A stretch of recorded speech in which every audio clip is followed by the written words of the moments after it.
Welcome back. You are about to hear from the family of a woman who died from a rare infection with so-called flesh-eating bacteria. She was infected while walking on a beach near her home in St. Petersburg, Florida. Here now is Dr. Jon LaPook.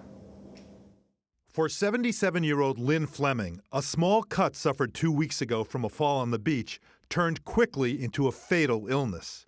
Fleming's son Wade says she liked to walk on this Gulf of Mexico beach near her Florida home.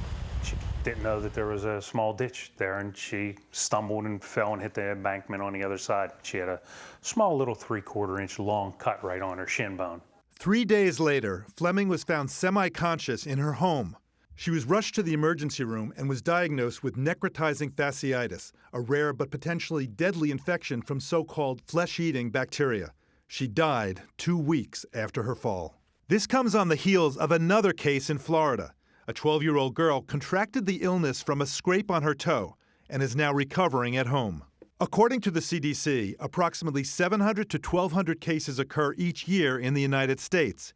Even with treatment, up to 1 in 3 people with necrotizing fasciitis die from the infection. Maybe if she was diagnosed a little earlier, maybe we'd be sitting here talking to my mom without a leg, but with a life. Types of bacteria that can cause this include strep, which may be living on the skin, or rarely bacteria called Vibrio that can survive in salt water. Now, once there's a wound, they can slip below the skin and cause severe infection. John, is antibiotics usually used to treat this? Yeah, if you get it sooner. But the important thing is to try, if you have a wound, wash it out with soap and water, right. Put a waterproof bandage on it, and then look for signs of infection. And that's like redness, pain out of proportion to what you think it should be, swelling, so kind of oozing at the area, fever, or you're just plain feeling rotten. You got to check in with your clinician. And how quickly should I get to the doctor? As soon as possible, because once it goes below the skin, it can go to the tissues there, it can go into your bloodstream, and once it's in the bloodstream, David, even with antibiotics, it may be too late. Dr. LaPook, thank you.